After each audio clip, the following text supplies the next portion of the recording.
Oo. Ha? O, dahan-dahan, ba mata pa madawit. Hindi, okay lang. Paloma! Ay, sorry mami, late ka na. Napirmahan ko na tong dokumento, tapos of legal age na ako. Meron akong parents consent galing kay Itay, tsaka doon sa opposition mayor na nagkasal sa amin. So, legal na to. Sorry. Sumama ka sa amin. Bakit? Sumama ka sa amin! Ay, bakit? Ano? Magpapayani kayo? Ano? Oo, sige na. Sasama na ako tayo. Teka, saan niyo siya dadalhin? Panahon na para pag-usapan natin kung anong dapat mangyari kay na Paloma. Walang illegal sa ginagawa natin sa pagpunta mo rito, Amanda.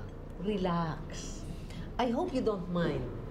May I introduce my new chief of staff, my apo, Carlito? Justice Salgado, hindi lahat ng legal, moral. Hindi na updated ang data niyo sa demographics sa 3 bayan ng San Dionisio. Dekada nang namamayani ang mga Montemayor para makakuha ng kompletong data ang oposisyon. Well, we have a complete list of registered voters as of 5 years ago. Paano yung mga nag-register from the years after that? May kopya ba kayo nun? 3 bayan na ang nadagdag sa San Cristobal.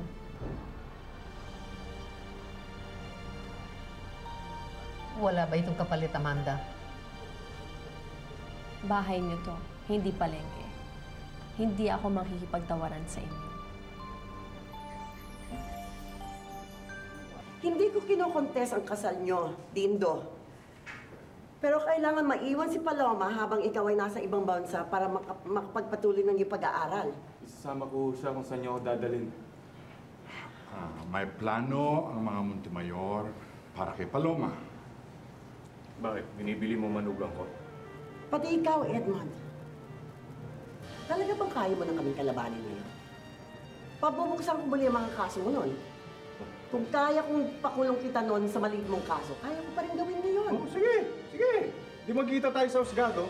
At saan ka na makukuha ng pera? Kapag natalo ka, wala ka ng pera, wala ka pa rin anak. Kikilalanin ko ang pagiging ama mo kay Paloma. Pero hanggang doon lang, Edmond. Magbagong buhay ka. Kung magkano aabutin yun, sasagutin ko. Paano si Paloma? Magkikita kayo pero hindi kayo magsasama. Paano na yung anak ko at ang apo niyo? Eh kung gusto niyang pumasok sa pamilya namin, dapat mag-aral ka, Dindo, para hindi ka ikahiya ni Paloma pag tumanda na kayo. Bakit hanggang saan ba aabot ang pag-iibigan mo yan? Magpakalalaki ka. Dapat akuin mo ang responsibilidad sa pera, huwag mo iasa kay Paloma. At mangyayari lang yon kung makakapagtapos ka ng pag-aaral mo. Ba't niyo naman tinanggap yung tulong ni Amanda? Carlito, walang illegal sa ginawa namin ni Attorney Montemayor. Pero, kumuha kayo ng tulong doon sa kalaban eh. Pero kung makakatulong naman sa atin at wala namang kapalit, bakit hindi? Hindi tama yun. Alin ba ang mas tama? Ang madadaya tayo ng kalaban na meron na palang 3 barangay sa isang bayan ng San Dionisio kung saan wala man lang tayong listahan?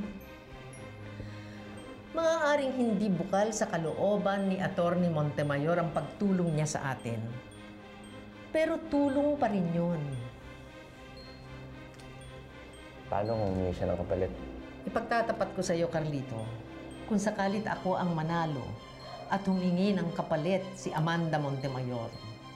Basta't hindi illegal o kaya under the table, ibibigay ko bilang kabayaran.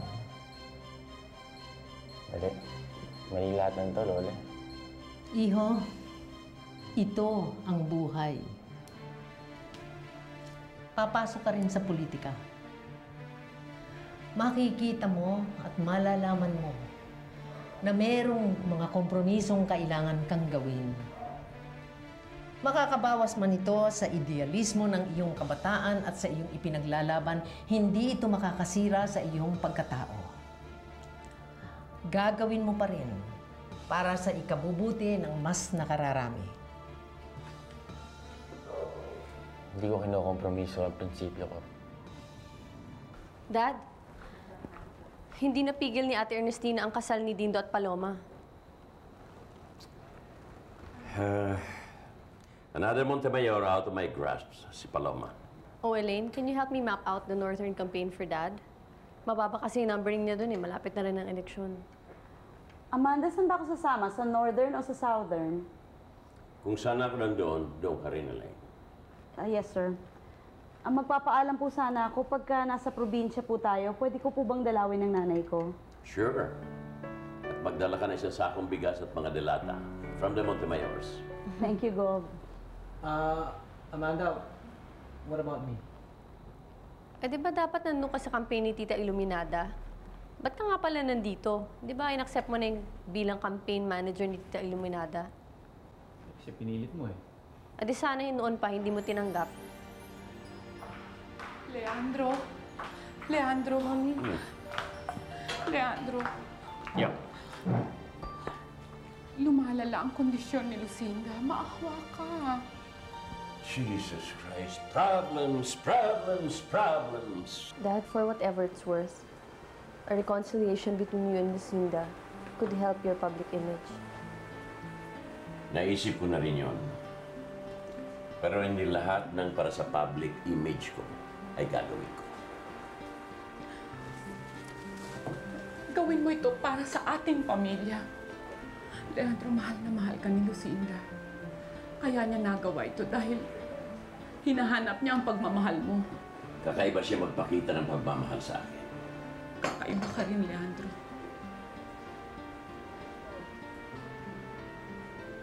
Amanda, Yes, Dad. tawagan mo ang ospital ni Lucinda. Ayusin mo sa paglabas niya noon. At dito mo siya pauwi. Yes, Dad. Nakakuha na kami ng tao sa labas, boss. Kamukha ko ba siya? Medyo kasing katawan mo lang, tsaka kasing taas mo eh. Pero hindi na makikilala yun. Bayad na ba si Warden? Nakapag-down na nga ng kotse. Paano kung hanapin si Tikboy? Taong grasa, boss. Walang kapamilya.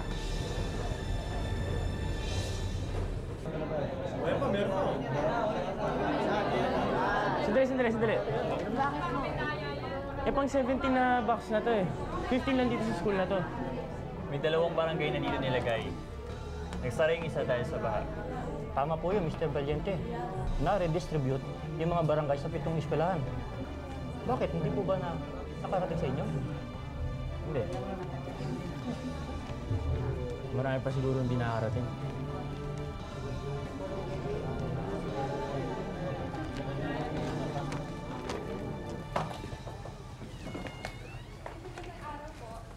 Ay, salamat ah. Oh, pagod na pagod ako. Salamat. Galing International Airport para sunduin si Rosa Camila, tapos domestic naman para umuwi dito sa San Dionisio. Pagod. Diba? Eh, dito ako nagpa-register ma eh. Tsaka ano nga pala to, hanggang kailan pa tayo dito titira kay Tita Sarina? Siguro mga ilang linggo lang hanggang matapos i-renovate yung bahay natin. Nahiya naman ako sa tita mo, in-offer niya sa akin. Hindi, umuuna ako. Ay, Tita Angie, Tito Emil, andyan po yung mga pasalubong ko para sa inyo. Ayan, ang Dita? hinahantay ni Tito. Pwede ko na itong buksan? Sakit-sakit mo manik ko. Inggit ka na naman sa akin. Yung dalawa. Anak, kumusta ang seminar mo? Masaya naman po. Marami po akong natutunan. Ma, si Daddy, nung kausap ko kanina, malungkot. Baka daw hindi siya makapasok sa Magic 12. Huwag mo nang isipin yun. Kung talagang para sa kanya yun, mananalo siya. Si Carlito ma, kamusta na?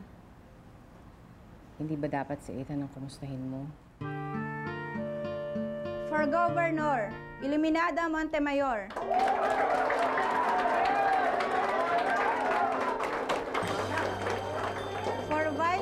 Governor Antonio Quirino.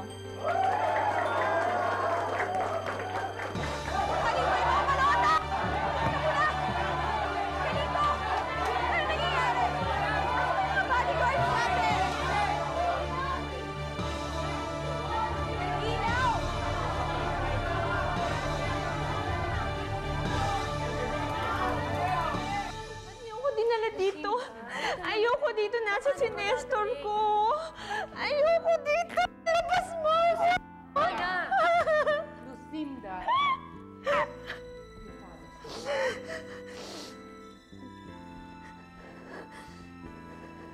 Lucinda.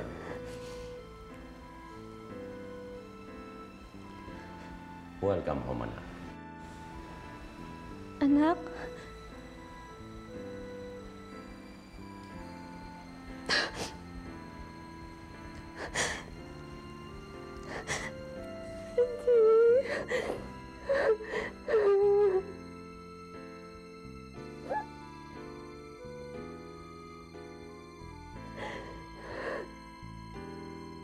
Mawawala ka, di na iibig. Kung mawawala ka, di na iibig pa. Daddy, sorry po sa lahat ng ginawa ko sa inyo noon. It's alright. Kalimutan mo na yan. Basta magpagaling ka, ha? Sa susunod na mga araw, kakailanganin kita. Talaga? You really need me? Yes. Alam mo, sa lahat ng mga anak ko,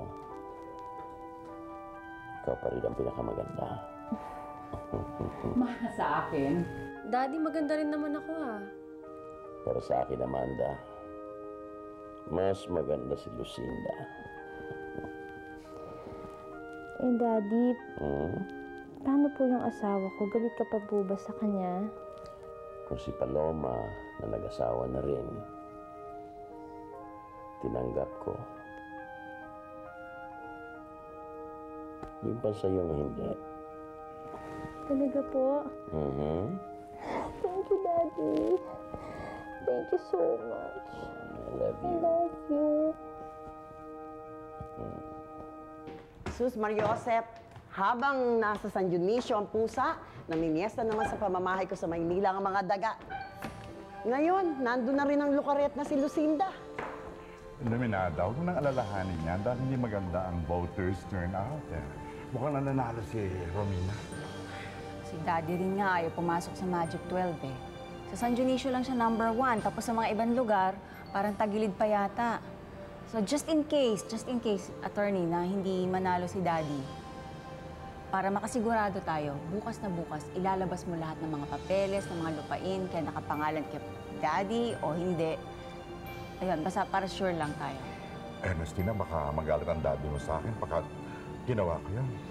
Attorney, malayong Maynila dito. Sasama ako sa States kay Dindo. Paloma, may plano kami para sa'yo. Anong plano niyo? Mabubulok ako kasama niyo? Eh, pinag-iiwalay niyo kami eh. Paloma, ginusto ko rin to eh. Ano? Para to sa kinabukasan natin. Nabili ka na rin, sabihin mo. Iwanan kita dyan, makita mo.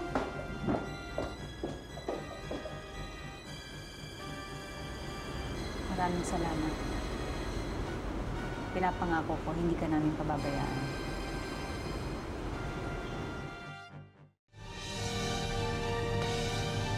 Apirto mo tumayo! Bigan!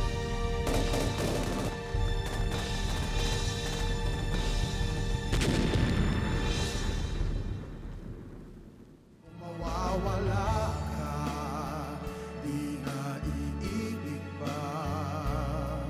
Mawawala ka, di na iibig pa. Ganun ba? Salamat sa informasyon mo, kumpadre. Sige.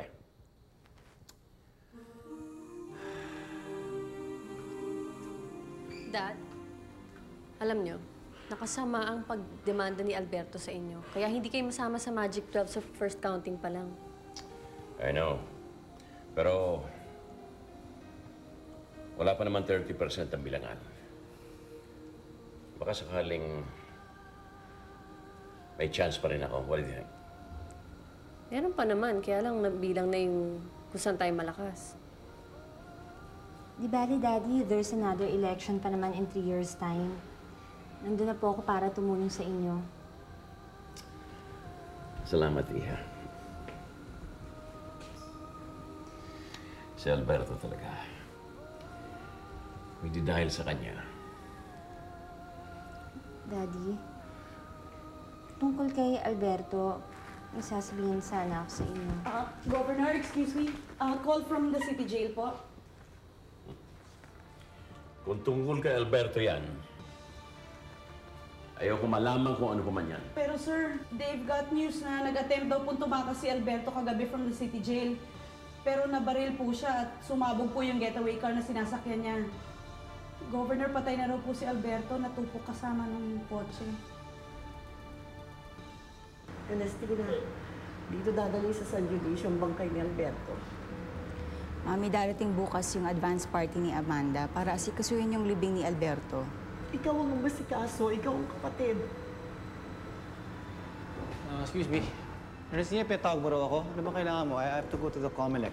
Oo, kasi dito ang celebration, hindi doon. Gusto ko sana kitang anyayahan para makipag-inuman as your last night here in San Dionisio. Ernestina, wala ako sa mood. Marami pa akong gagawin. Ikaw naman, red wine lang naman eh. Sa wakas, napatay na rin ang taong pumatay sa inyong mga magulang. Dapat lang sa kanya yun, Lola. Marahil panahon na para kalimutan natin ang paghihiganti. Bukas. Iba na bukas.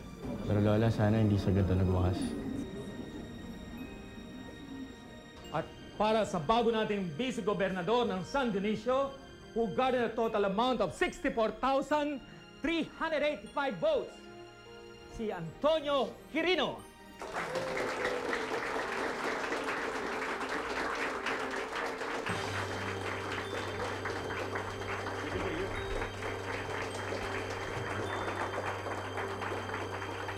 At para naman sa ating bagong gobernador ng San Dionisio, with an official tally of 47,954 votes, si Ginang Romina Salgado. Pasalubungan natin mga